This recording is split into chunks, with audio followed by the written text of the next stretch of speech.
Linoleum floor of my off-base apartment was cold against my cheek when I came back to myself. That's the first thing I remember. Cold, and the smell of cheap carpet cleaner, and a sound I couldn't place at first. It took me a few seconds to understand that the sound was my own breathing, ragged and wet, and that something was wrong with my left side. Wrong in a way that meant broken. My brother was standing by the door, not running toward me, not calling 911, standing, arms crossed, watching me try to push myself up off the floor like I was something he was waiting to see finish. I want to tell you that what happened to me happened all at once, like a car accident, fast and then over. But the truth is, it had been building for years, and I was the only one who didn't see it coming. My name is Maeve.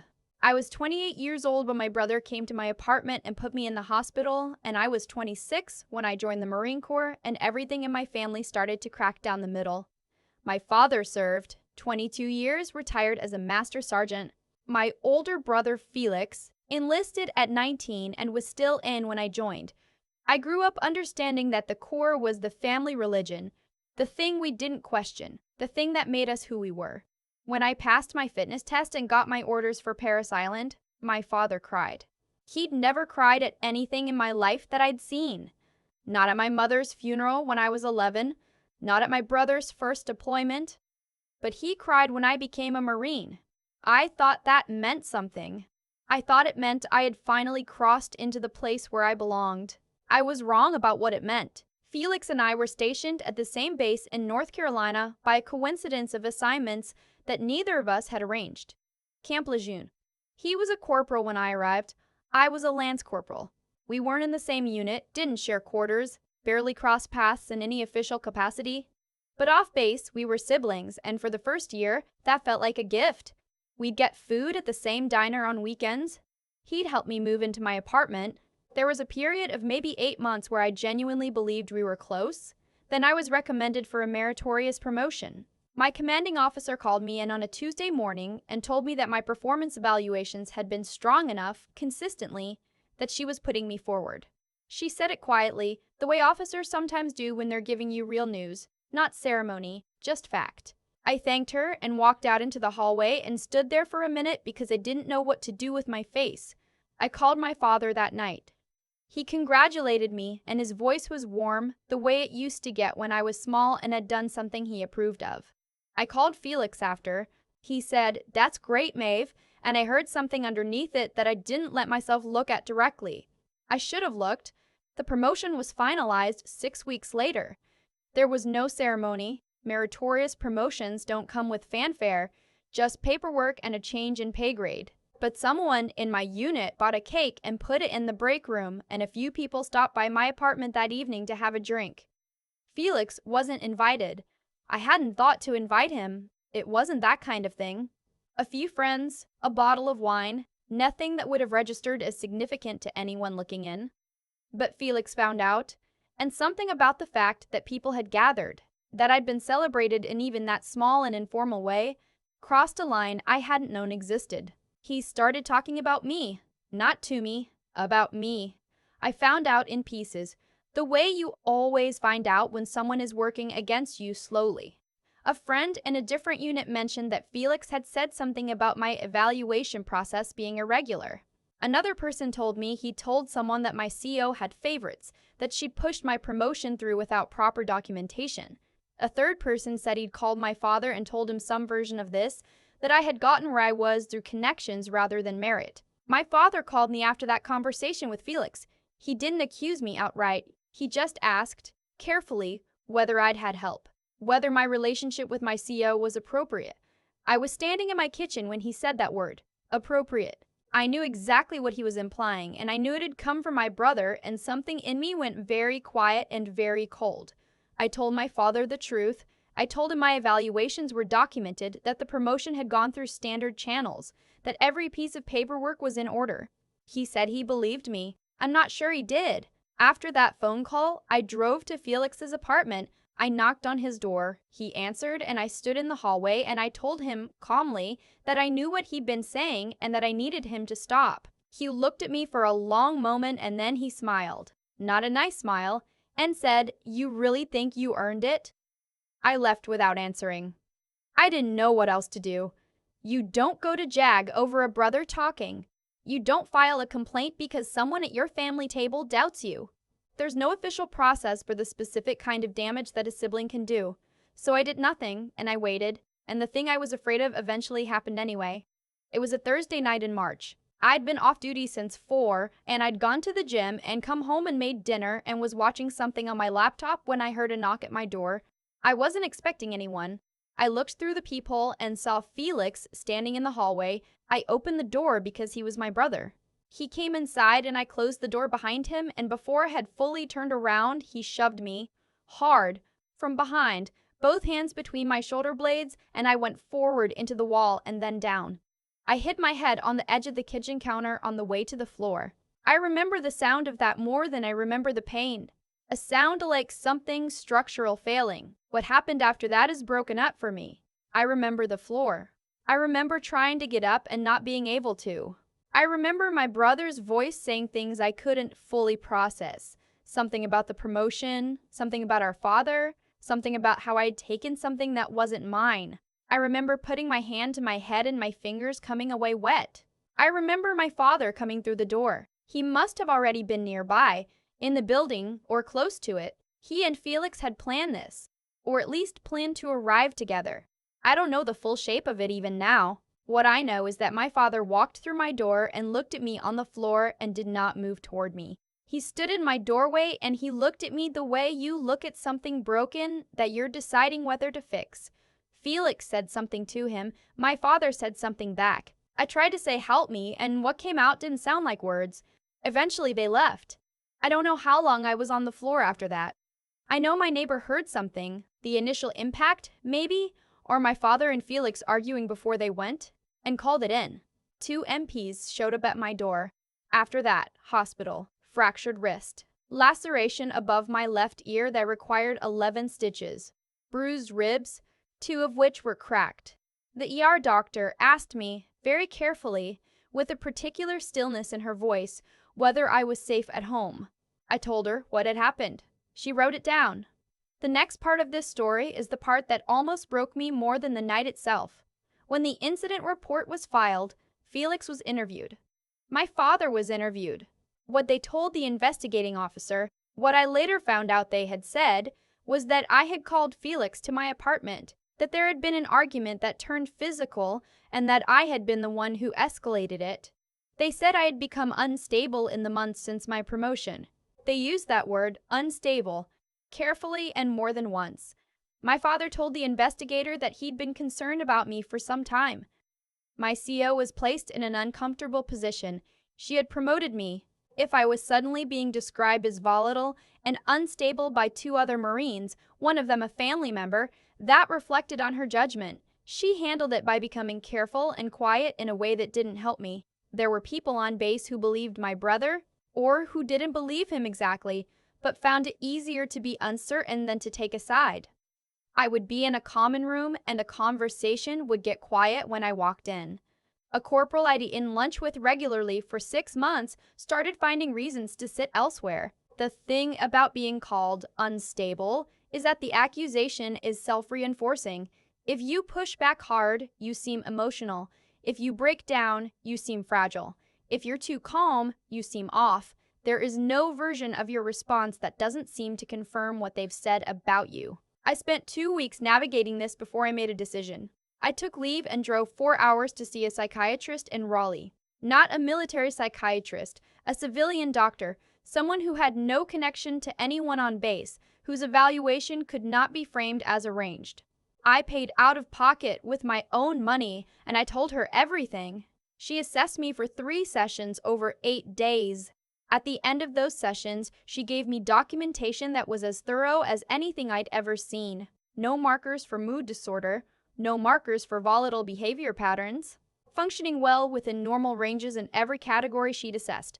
I brought that documentation back to base. I didn't give it to my CO first. I requested a meeting with the Inspector General's office, and I handed it across the desk myself, along with a written statement, a copy of my promotion paperwork, and a timeline I'd spent 2 weeks building from text messages, work logs, witness statements from the 2 MPs who had responded to my apartment, and the hospital record. The IG investigation took 11 weeks. What they found was that Felix had, on at least 3 separate occasions, made statements to other Marines that contained false information about my record. They found that my father had corroborated a version of events the night of the incident that was contradicted by the physical evidence and by the MP report.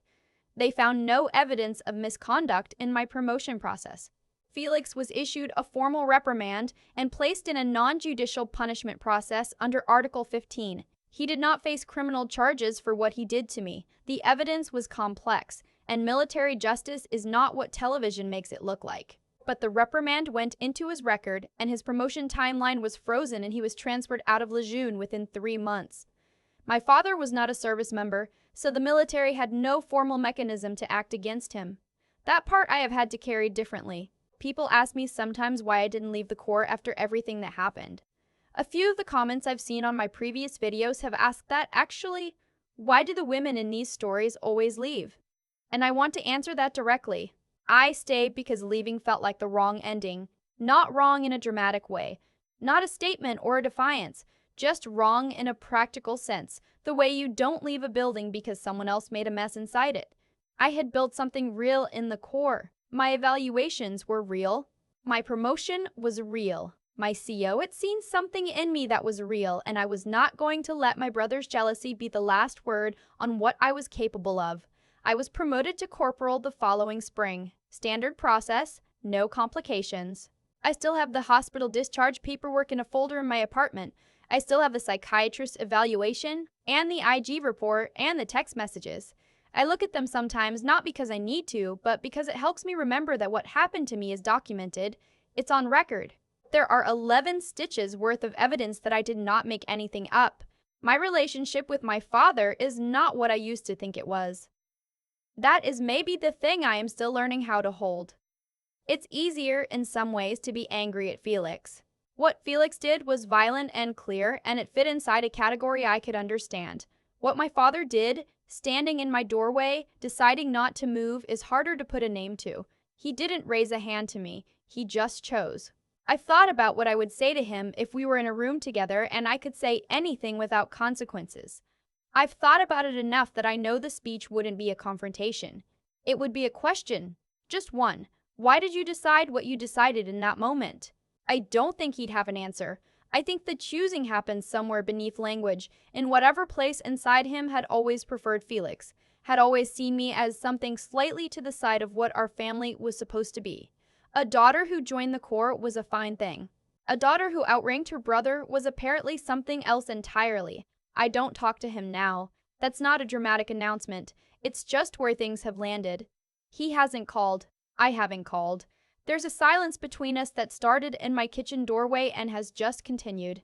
What I want to say, if you've watched this far, is something I had to learn the hard way. When someone tries to use your reputation as a weapon against you, the answer is not to be quieter. It's not to make yourself smaller so the accusation doesn't have anything to land on. The answer, the only one that actually worked for me, was to become the most documented version of myself I could possibly be. To paper the record with everything that was true, everything I had actually done, every piece of evidence that I existed the way I existed. They counted on me to fall apart. They counted on the version of me that had cried when I saw my father cry, the one who still needed his approval, who would soften under pressure, who would find a way to make it make sense so we could all go back to Sunday dinners. But I didn't fall apart. I drove to Raleigh and I sat across from a stranger and I told her the truth and I paid for someone to write it down in official language. I walked into the IG's office with a folder and I put it on the desk and I waited. That's it. That's the whole thing. No courtroom drama. No tearful reconciliation. Just a folder on a desk and a process that ground through to an answer. I'm still in the Corps. I am still the same rank I earned. My brother is in another state in another unit, and his file has a mark on it that he will carry for the rest of his career. The floor is still cold in my apartment. I've thought about moving, but I haven't yet. Sometimes I think I'm staying there on purpose. Some stubborn part of me that doesn't want to let that room be something that happened to me. I want it to just be where I live. Some nights that works. Some nights I still hear that sound when my head hit the counter and my whole body remembers the floor. But I get up in the morning. I put on my uniform, I drive to base. That's enough. For now, that's enough. I've been thinking a lot about what it actually means when someone chooses not to help you. Not the big, dramatic betrayals, not Felix's hands or the lies he told to an investigating officer. The smaller one. My father standing in that doorway, arms crossed, deciding. For a long time, I tried to make that make sense in a way that left him some dignity. I told myself he froze. I told myself he didn't understand what he was seeing. I told myself a lot of things that weren't true because the true thing was too heavy to carry all at once. The true thing is this: the choices people make in the worst moments are not accidents. They're the conclusions of everything that came before. My father didn't stand in that doorway by mistake. He stood there because somewhere inside him, he had already decided which one of us mattered more. That decision had been accumulating for years, in small preferences, small dismissals, small moments where Felix's pride mattered and mine didn't. The doorway was just where it finally showed its face. I don't say that with anger anymore. I say it because understanding it was the thing that actually freed me. When I stopped trying to explain my father's behavior as a failure of nerve and started seeing it as a failure of character, I stopped waiting for him to fix it. You can't wait on someone to become something they've already shown you they aren't. What I had to learn, slowly, sitting in a psychiatrist's office in Raleigh and then slowly again walking into the IG's office with a folder full of paper, is that the only person responsible for my story was me. Not in a way that excused what Felix did, not in a way that made my father's silence acceptable, but in the very practical sense that if I wanted anyone to know the truth, I was the one who had to build the record. Nobody was coming to sort it out on my behalf. That's the thing about integrity. It's not a feeling, it's a practice. It's going to a civilian psychiatrist and paying out of pocket when you have every reason to believe the system has already decided against you. It's writing down the timeline, texting the witnesses, showing up to the appointment even when you're tired and hurt and not sure it's going to matter. It's deciding that the truth is worth the effort of making it visible even when the people who should have protected it chose not to. Felix's reprimand is in his file. My promotion stands. I am still in the Corps. I'm not telling you that because I want you to think everything worked out neatly. It didn't. There are things I've lost that didn't come back. The version of my father I believed in, the version of my brother I thought I had for that first year. Those are real losses and I don't want to paper over them. But I'm still here. And the record is clear. And some mornings, that is genuinely enough.